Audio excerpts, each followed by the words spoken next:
Hi, everyone. Welcome to the Our Hearts at Home podcast, where we talk about trusting God in the midst of suffering. We're your hosts, Gary and Laura House, co-founders of the Our Hearts at Home ministry to bereaved parents. Every one of us encounters suffering. Each week on this show, we sit down with people who have a deep understanding of suffering because they've experienced it. We hope you'll leave here with new insights into how you can trust the Lord through the painful times of your life.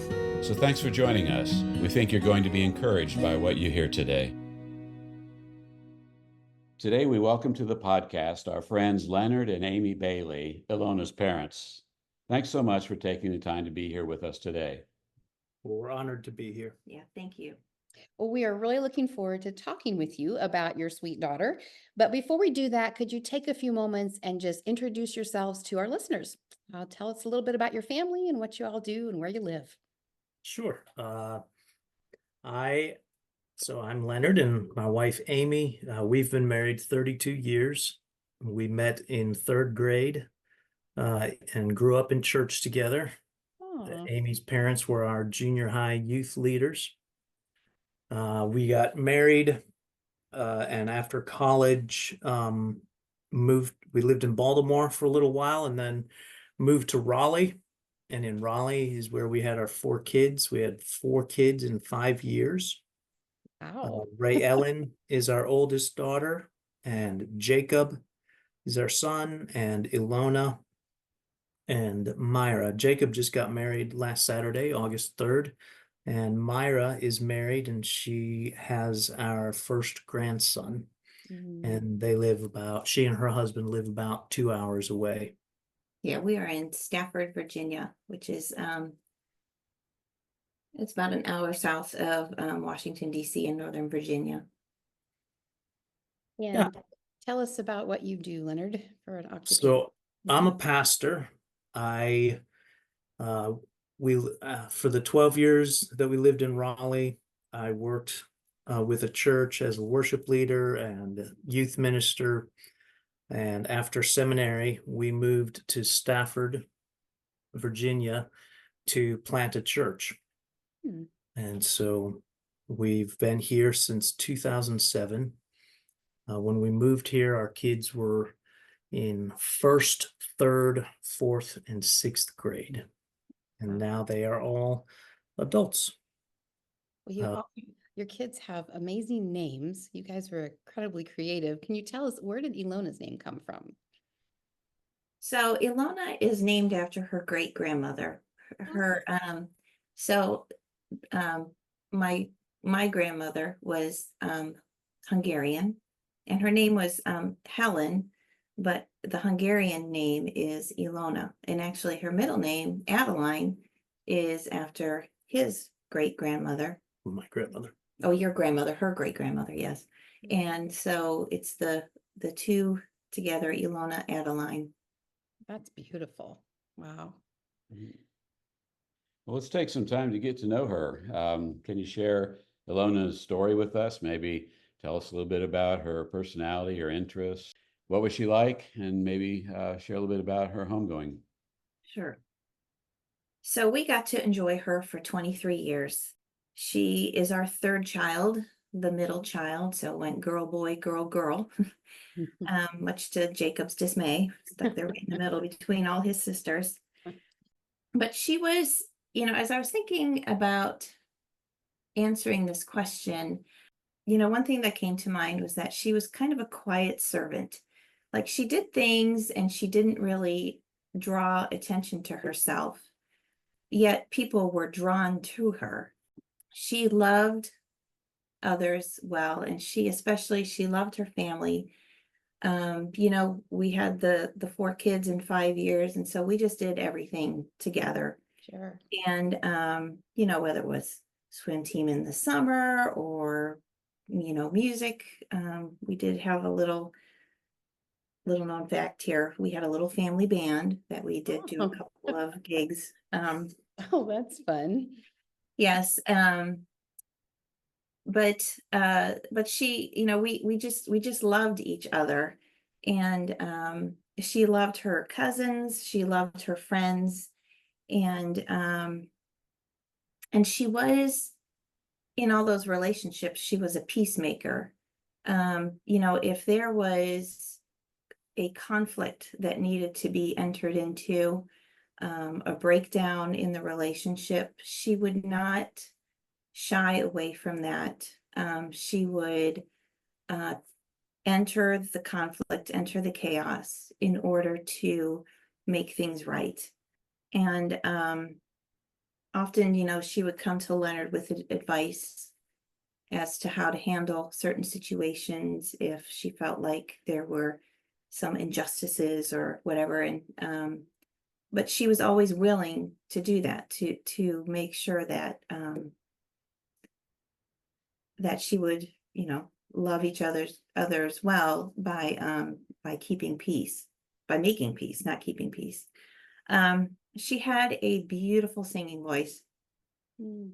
I think all of us probably agree that she had the nicest voice of all of us. In high school, she went to public school. She won all the awards, was in all the honors choirs, whether it's regional or state. She, got the director's award from the coveted director's award that all the students want to get. But she didn't she wasn't like ambitious in her pursuit of that. She just was gifted with a beautiful voice.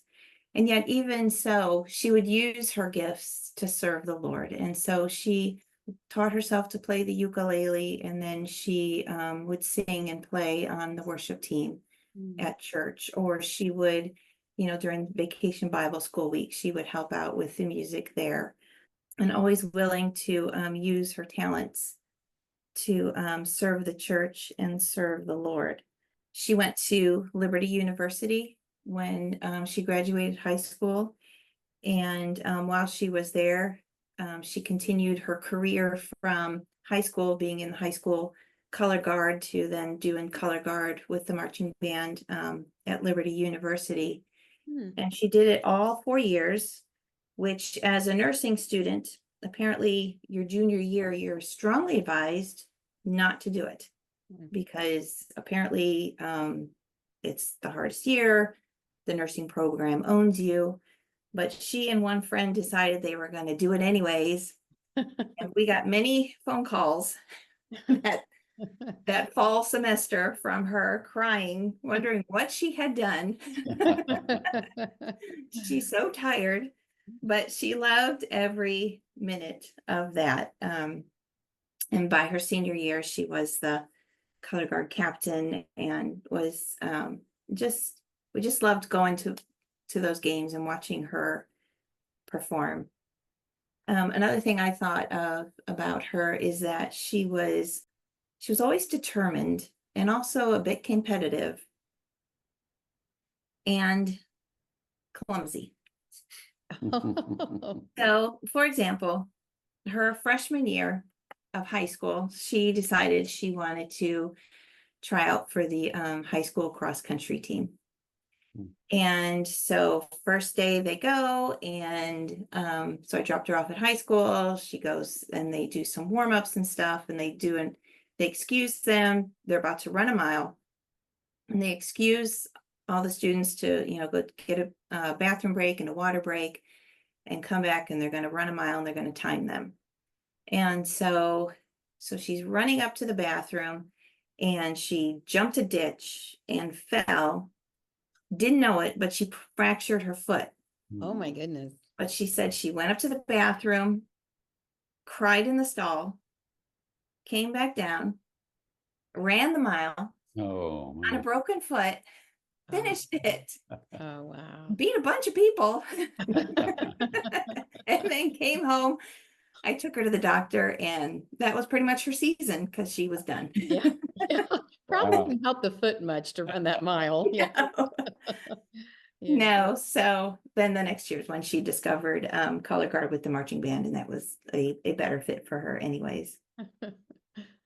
Wow. She loved the Lord. She really did love the Lord. After she died, I went through and I read her journals, and they are just filled with entries about her love for God, her ongoing need of his forgiveness and her desire to spend eternity with him. And it was really very beautiful to read. I mean, that was something that developed in her, certainly not, I don't want to make Ilona out to be a saint or, this perfect, Yeah. second Christ figure, because she certainly was anything, but that. And like I remember, it was probably about 8th grade. She said to us, I'll keep going to church, but I don't know if I believe what you believe. Mm. And, as parents, those words are they kind of hit you in the heart. Mhm. But we found that actually all 4 of our kids went through some sort of phase of that. And, but we also knew that, in Romans, it says that the kindness of God leads to repentance. And so as parents, we would just love our kids in that season. And she, like I said, she grew then to love the Lord, to believe what we believe, to have a faith of her own, that brings us comfort to know that she is already ahead of us in eternity, enjoying her reward. One thing that we have talked about, Leonard and I, is how Ilona was Leonard's Mary. That picture of when, Mary and Martha and Mary sitting at Jesus's feet and just taking it all in. And that's how Ilona was with Leonard, whether he was preaching on Sunday or, on, anytime she would be peppering him with theological questions, just wanting to know more. And she really took to heart what he had to say. She really loved her daddy and loved that he was a pastor, and she loved that she was a pastor's kid, because she felt like she had a built-in seminary education that she could get without having to pay all that money. The last thing I want to say about her is, in 2021, she graduated from Liberty with her bachelor's degree in nursing. And she was a very compassionate nurse. She worked in our local hospital, Stafford Hospital, and she was a cardiac nurse. She worked in the cardiac unit, and sometimes she would float over to the ICU. She was quickly made a charge nurse, which I remember she came home and she saw that the next day on the schedule, she was going to be charge nurse, and she was freaking out about that. And I'm like, they must think you're prepared. I think you can do it. But she worked the night shift. She worked 7 p.m. to 7 a.m. And she worked with an amazing group of nurses there at the hospital. In fact, after she died, they had a memorial service for her. And they did the music and they had a little talk, and just so sweet. And I remember specifically one story that she told me, and this just really, I think, epitomizes her and her heart, is that one of her patients, an older woman, was in her care. And while she was there, this woman learned that her granddaughter died. And Ilona just took this woman's hand, wept with her, and prayed with her. And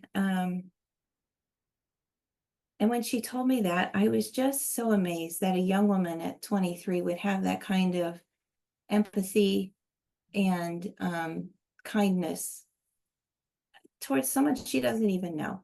But it really is a testament to the work that God did in her, and really now has completed in her now that she's home.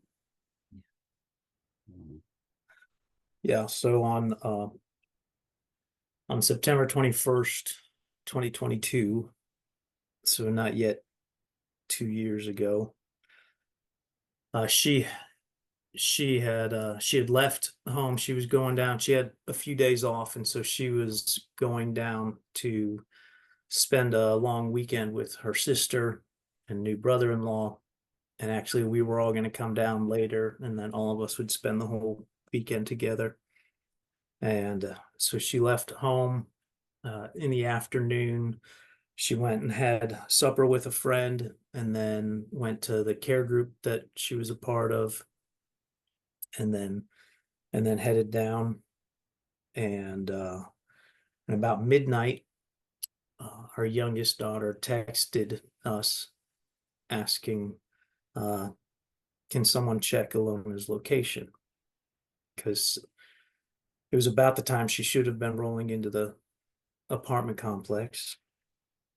And so her location was still north of Richmond, and so not very far away. And she wasn't answering texts, and her phone would go straight to voicemail. And so we woke Jacob up, and the three of us got in the car and started driving down south. Amy had called our sheriff's department and called the state police, and no one had any information, or at least the folks answering the phone didn't feel qualified to give us any information. And so we drove down. We got to a slowdown in the traffic. It was there was an accident that was being cleared, and we pulled off. Thankfully, we pulled off to the opposite side of 95, because we learned later that the car was still there. She was still there. But we pulled off asking state troopers, and finally one came over, and he came to Amy's window, and he said,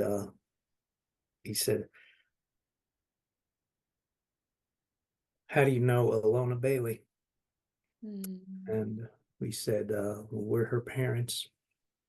And he just said, well, I'm very sorry to tell you that your daughter was in an accident, and the injuries she sustained, she was not able to recover from. And so we just sat on the side of the road and wept. And Myra and her husband Liam were also driving up from where they were, and so I had to call her on her phone in the car and tell her that her sister was dead, and to just keep driving and come straight home. Ilona had a boyfriend at the time that we all knew. They were going to get married. They were going to get engaged over Christmas and then married in July. And he had left. He was in law school at Regent University, and he had left and started driving. And I called him and just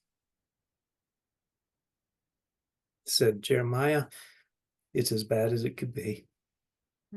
So he drove up, and we just, Okay. yeah, Amy had to call Ray. She was still living in Lynchburg at the time. And, it's those, a lot of those things that, like,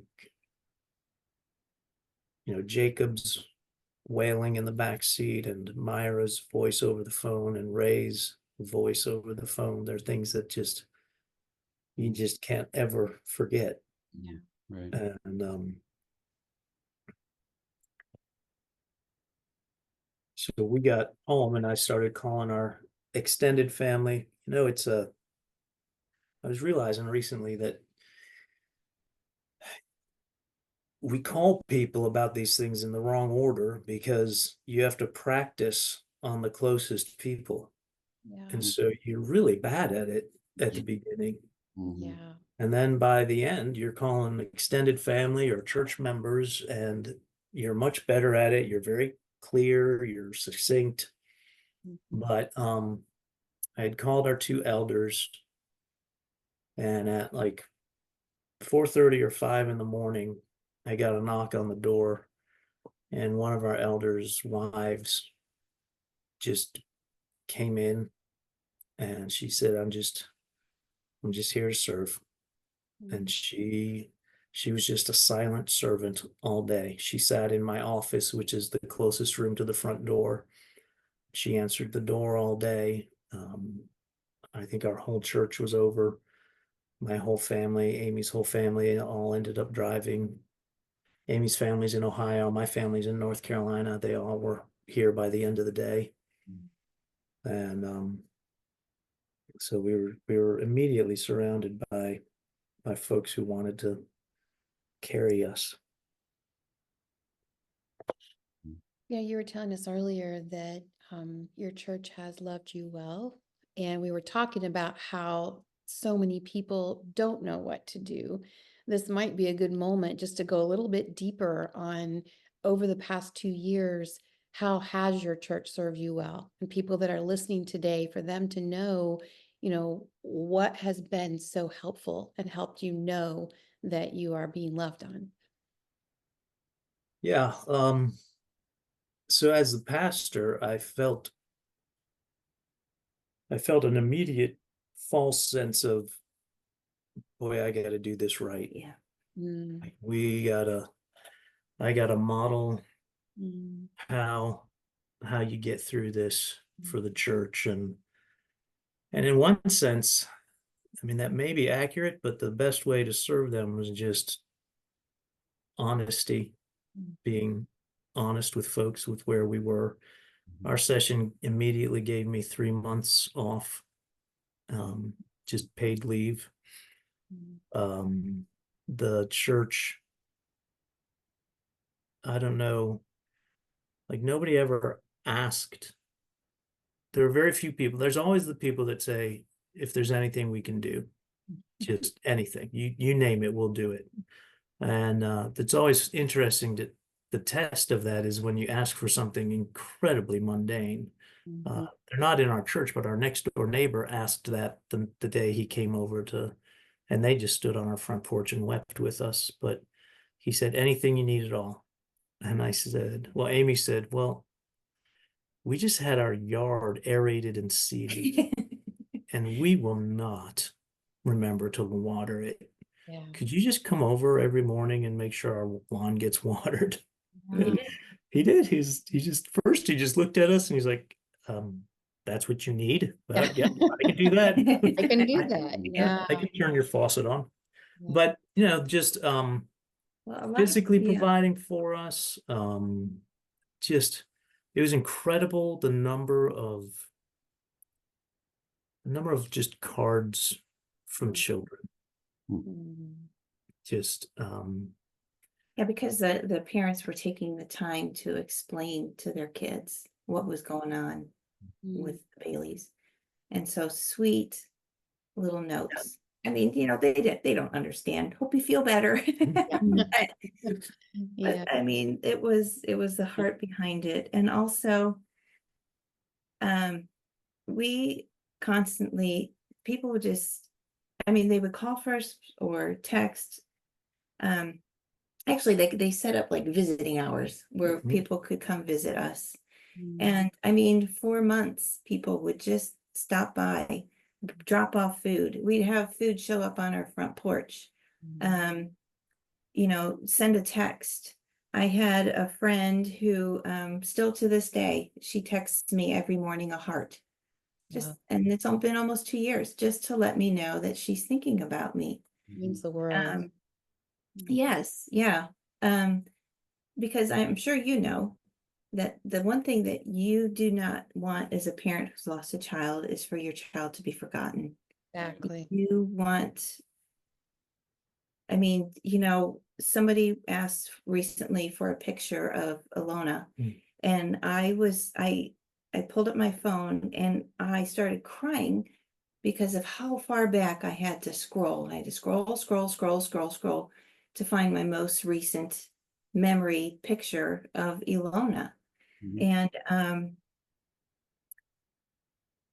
but yeah, the church, I mean, part of it too is they were also mourning, I mean, in their way. And so, um, tissue showed up. Tissue boxes were always in our aisle, our pew where we would sit, our chairs. We don't have pews. Still today. Yeah, still today, they keep tissues in our row. Mm. They, ask us Mhm. how we're doing, not how, Right. we doing fine. I mean, they ask, they want to know how we're doing. And then they'll also let us know, man, I had a week, I was thinking about Ilona, Mhm. and I had this memory or whatever. And so it's just been people just being real, and allowing us to be real. And the majority, especially in leadership, has been fully aware that like things have changed and may not change back. Mm. We, in one sense, I mean, our whole family was in church plant mode, all the way up through this. I mean, if there was something that needed to be done, you just, as a church planner, you feel like, well, we'll probably do it better. Yeah, So we'll do it. We'll just do it. Let's do it. Let's do it. But that's just not even feasible now. There's not the ability. I mean, there's always that sense that you have to model, you want to model the involvement you want people to have at the church. And so, I mean, Amy, we were both, we were at the care groups, and um, we'd go to every children's activity, even if our kids had already aged out of them. And All Amy Bible was in the studies. women's Bible study, and I was in the men's Bible study, and Amy would lead sometimes the women's Bible study. And then, I mean, there's just been a need to really drop out of almost everything. Yeah, And absolutely. just, and for the most part, I mean, there's folks that have that sense that the first sign of, you smile, or you show up at something, and there's someone who's going to say, "Oh, I'm so glad to see you. I'm so glad you're getting over it. It's so good to see that." It's like, I don't want to talk to you anymore. Yeah. Exactly, yeah. Well, you guys are coming up on the second year. I guess anniversary is what people say, but we call it a heaven date. And those first 2 years are really pretty astounding when you look at the Yeah. grief. And you're still mourning. It's if someone's never experienced losing someone who's very close to them, then they don't know what the four of us are talking about.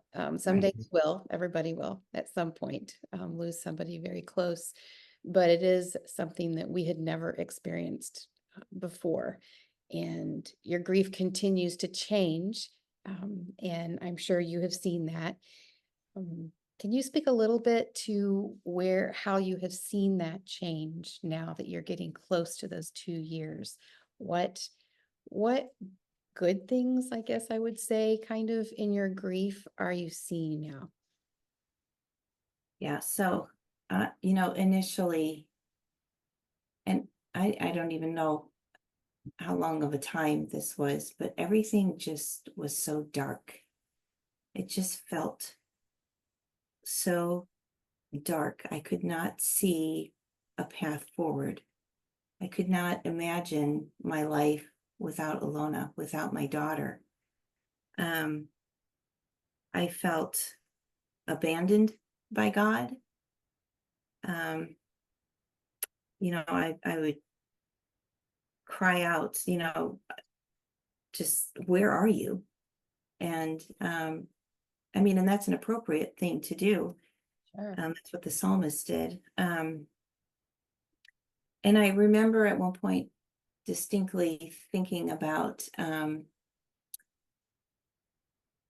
you know, in the Bible where there's a couple of places where Jeremiah is lamenting the destruction of Jerusalem and being taken into captivity, and in the New Testament where Herod kills all those babies 2 years and under, trying to kill the king, the Messiah. And the Bible talks about refusing, well, that, you know, Rachel refuses to be comforted because her children are no more. And I remember, you know, before Ilona died, I'd read that, or, you know, refusing to be comforted. And I just thought that was kind of like an arrogant kind of thing. You know, you just like, I don't know what it was, but I had a real understanding of that, refusing to be comforted because Ilona was no more. And because there is no comfort, she's not coming back. This circumstance does not change. This is permanent. And so those first days, weeks, months were just so heavy, so slow, so dark. We thankfully have a very good counselor that has helped us process our grief. And, you know, one thing he talked about was that it's an amputation. And it really is. A part of you is amputated.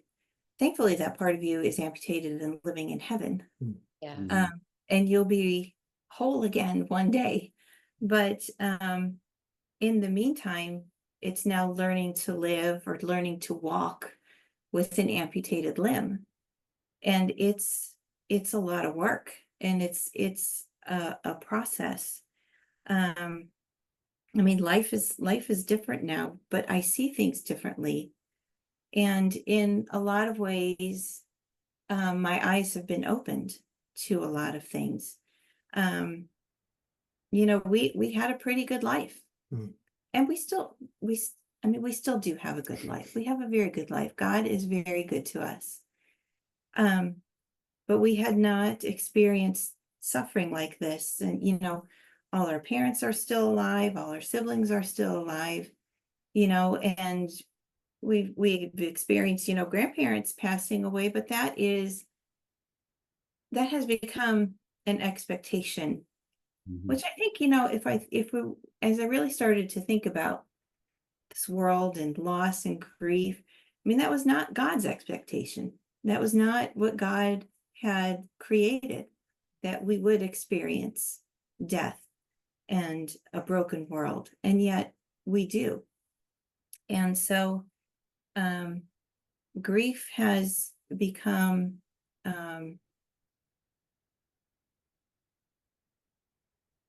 you know,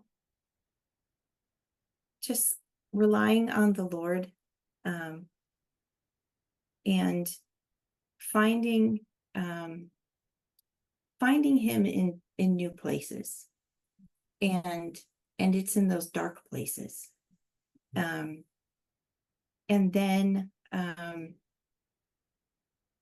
learning that he did not abandon me, that he is with me, even though I don't feel it, and knowing his word and his promises are true. And you know, because it's like what the disciples said, Lord, where else am I going to go? Yeah. I mean, I have nowhere else to go except to you. But it turns out it's a good place to go. It's a very good place to go. Yeah, I think I mean, not to be stereotypical, but I imagine what many fathers feel, that I initially had just an overwhelming sense that I had failed my daughter, that I had failed to protect her. that, you know, you just go through all of the scenarios and all of the situations, and, you know, it was the car that I helped her buy, if she would gotten away 10 minutes earlier, 10 minutes later, if we'd, even the whole idea, like, well, we didn't have to move to Stafford. Yeah. Like, so all of the things that you go through of that. And then, I guess, C.S. Lewis in his, A Grief Observed, he talks about early on, he talks in the book, talks about how, in joyful times, like, you can pray at any moment and it just feels like God is right there next to you and listening and responding. And in grief, it feels like you are a child standing at a locked door being ignored. And I spent almost a year in my private prayer. All I could do was utter just specific thank yous.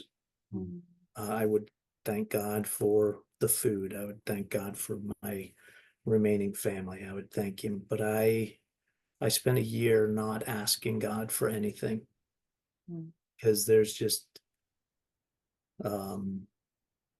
it's a shock to the system. As a pastor, you end up being so trite about it when you talk to people about prayer, and you don't intend to be, but you want to help people understand that God always answers prayer. It's just that his answer is yes or no or wait. And it's just that there are some prayers that we offer up that we just assume God is not allowed to say no to. And, keep my daughter safe while she drives tonight is one of those that it's just, it was shocking to think God said no. He said, no, I'm not going to do that. And, so his sovereignty got huge immediately. His holiness got huge immediately. My grief, how it's grown in 2 years. I mean, it's hard to, my wife and counselor would say, well, he's an angry man now.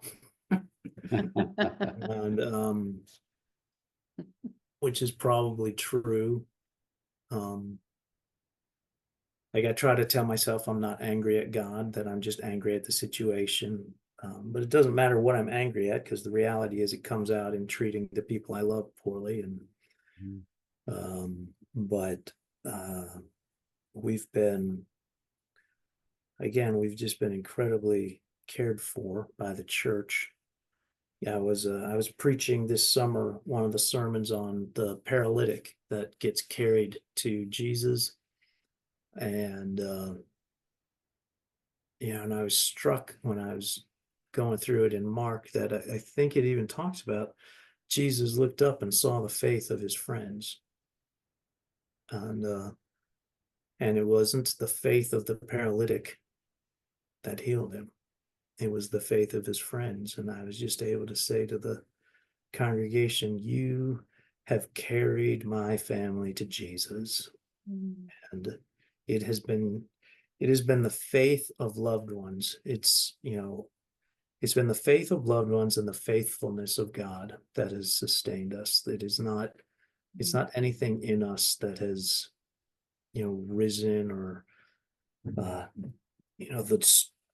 the hay has not been burned away from our faith. It still feels like we are stumbling and tripping and crippled, but people continue to carry us and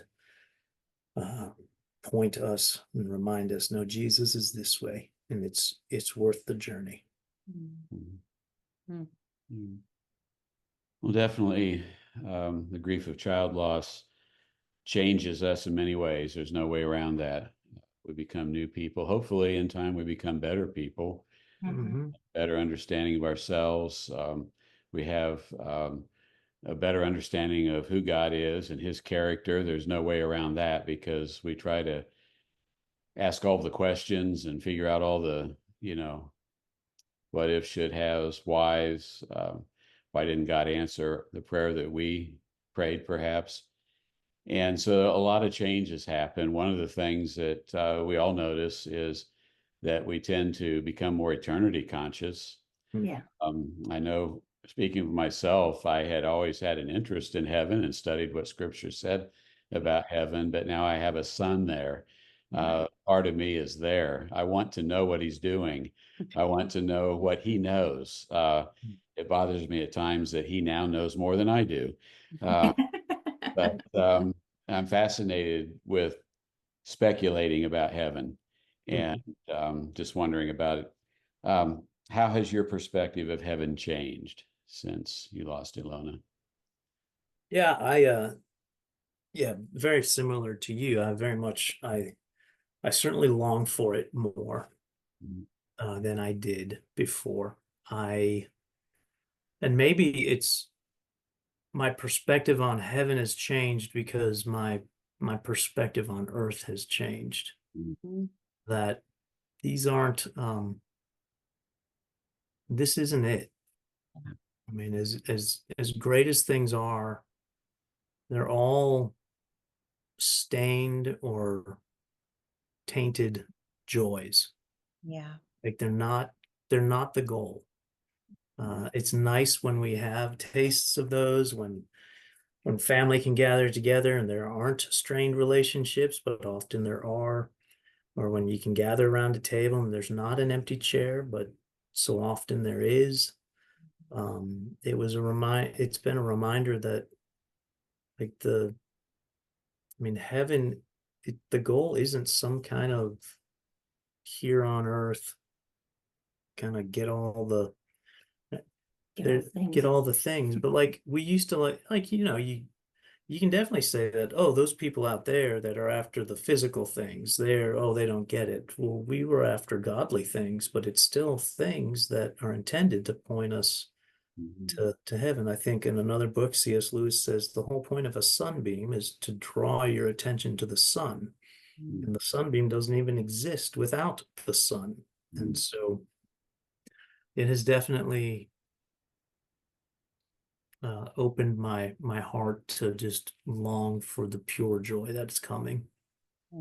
Yeah. I like to say that we have a treasure that we've stored up in heaven. I love that. Yeah. Well, you all started foundation with Ilona's name, and you're doing some really wonderful things. So we'd love to hear about it. Can you share a little bit of what you do? And I know you have a big event coming up that hopefully some of our listeners might be able to take part in as well. But tell us about the foundation. Sure.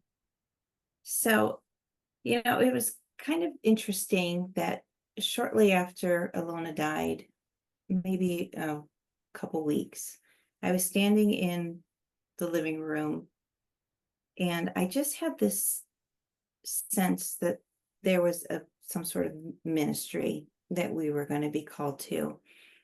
And I immediately shut that thought out because I didn't want to have anything to do with it. But I just had this sense that, the scripture came to mind that the God of all comfort who comforts us so that we can comfort others. And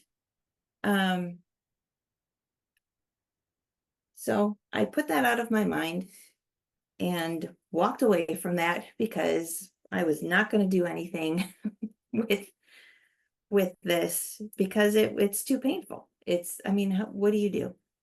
But then, you know, as we were going along, we just started hearing other people's stories. And it just breaks your heart, really. I mean, we in this culture, we do not do grief well. If at all. Some people don't do it at all. We had a neighbor come by, and it was a couple months after, it was Christmas time. So Ilona died in September, and so this was Christmas time, and she had brought some cookies for us, and she came in and spent some time with us, and she said that and she's a woman our age, like in her 50s, and that when she was young, in her 20s, that she had a 20-year-old brother who had died, and the way her family dealt with it was they put away all the pictures and just never spoke of him again, and that just broke my heart. Mm. And and hearing other people of how, they hear, okay, it's been a year now, it's time to move on. So we just started thinking, what are we going to do? And Our counselor, on the first day we met with him, he said, when the time is right, I've got books I can recommend. And I remember getting home from that first day of counseling and just emailing him and saying, this is the time. The time is right. Yeah. I want to consume everything out there, good, bad, indifferent. And so he sent me a list of books that he was planning on slowly feeding to me. And so I think we bought every one of them that night. And so we want to be a place that, like, the website's a place where some resources can be quickly accessed, whether it's books or journal articles, or even ministries like Our Hearts Are Home, like things that we can link folks to quickly. But then beyond just resources, we want to actually provide support for folks, very much like what you guys are already doing, whether it's through whether it's just interacting with folks ourselves and listening to them and giving them someone that they can talk to and offer some, just to pray and to listen, or in October we're going to start we're going to reach out to the community and start a bereaved parents just once a month. Just come to the church on the second Monday of the month, and we'll just be together, be with folks who understand what you're going through, but also provide scholarships for folks if money is why they aren't going to counseling. But then on top of that, we know that the counseling isn't everything. And there are some counselors, like we've talked about, that aren't prepared for this kind of grief and loss. And there's too many counselors that really, they think it's their job to help you find out which stage of grief you're in. Spoken by someone who's never lost a child. Yeah. Well, and then when I first read that book, I realized these stages of grief are for someone who just was diagnosed with a disease. Like, because our youngest daughter's counselor said to her, maybe you're in denial. And she got home and she just kind of angry cried on the phone with Amy. And she said, I don't know how I can be in denial. She's dead. And so, and so just realizing that, and especially in this area, like we have to drive an hour south to Richmond to go see our counselor. There's some decent counselors an hour north, closer to DC. And so one of the kind of long-term goals is to start a Christian counseling center here in this area for folks that would provide Christian counseling for any situations folks are facing, but definitely would understand the grief and sorrow and loss and folks who are dealing with the death of a loved one. And the counseling center that we go to is actually expressed an interest in helping us do that. So that's great. We've also established a relationship with the our local sheriff's office, and they've had us out to speak to their chaplains to talk to them about providing compassionate yet direct death notification. And it was odd to find out that they don't have a policy for that, because they were like saying, So I never say the word killed, dead, or die. I'm like, say those words. Mhm. Because if you don't, your brain just starts taking off into all different Mhm. manners of, is she really dead? Did she, I mean, because even the way we were notified, it wasn't, I mean, succumb to her injuries. Leonard started having questions. I mean, what did that mean? Yeah. Did she really dead? Did she, and until we were able to see her, Mhm. we weren't able to fully Yeah. grasp that. Mhm. Um, so so that's been that's something that we've been doing also. They are on board and excited about getting a Christian counseling center here.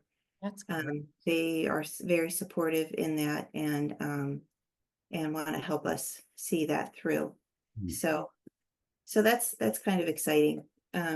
This area is, I mean, there are Christian counselors, but there's like, they mostly are out of churches. Mhm. So it would be nice to have a center where there was several Christian counselors that are available to not just the church, but to the community, Mhm. and to help those people. And the also finally with the Stafford office, or the sheriff's office, they have been utilizing our foundation as a source. So when they do have to give death notifications, they have our card and they say, contact these people. That's Wow. wonderful. Yeah. And what's the name of the foundation? It's the Ilona Foundation. And Ilona is spelled Ilona, Ilona. And so it was just sort of going back to what she said, you like to hear your kid's name. And so I was Yeah, like, absolutely. now we'll hear it all the time. Yeah. So, but one of the things that we started last year, as far as just as a support, but also to help kind of raise some funds for the foundation, is called the Sunflower Concert. And we So it's brought actually in, put together not by us, but by some folks in our church, Mm. and the worship leader and the praise band. They were the couple of them were the ones that help us kind of think through starting the Ilona Foundation, and then the concert was kind of born out of that. Mhm. and so last year we brought in well, the purpose of the concert is just to provide a place both of where you can just kind of worship God from wherever you are. Mhm. And so it's not necessarily going to have a ton of, hey, we could really dance to this music. So last year we brought in a group called the Gray Havens, and he's very thoughtful and intentional in his lyrics. And this year it's going to be an artist named Wendell Kembro, and he's a worship leader. He's actually a worship leader at a church in Texas. But he does a ton of music, of rewrite, like putting psalms to music. Oh, And he wow. very much has many psalms that come straight from the Psalms of Lament. Mm. And when he does his concerts, like he says, this isn't necessarily going to be, it's not what you think you came for, but I hope you'll be glad you came when you're done. And so, but it was funny because we were just talking with him on a Zoom call to get to know him. And he actually is moving to Michigan to to go to seminary for a counseling degree. Wow. And so we're just we're putting all that together, and we're gonna Yeah. in You have 3 plans years for him when he's done. Yeah. in 3 years we'll hire him. Yeah, we'll have a But job for him. it's it's good, it's hard. It's because the church band opens up the concert, and then Amy and I will speak, and then the headliner will come in and perform. And last year when we finished, just this sweet 10-year-old girl, her dad was asking her what she thought of the concert, and she said, "It was so beautiful, I hated it." And it was, I mean, it was just a very appropriate way to describe it. Mhm. And it's, we practice every Monday night right now, and I The church band does, yeah. and I can't get through a Monday night Mm. um without just knowing how much Ilona would so enjoy being a part of this. Sure. So there's just, there's so many things that like you do now that you realize you do them because of your loss, and then but yet the person that you've lost would fit so well in these things that you're doing. Absolutely. Yeah. Yeah. That's very true. Yeah. We always like to end with a scripture.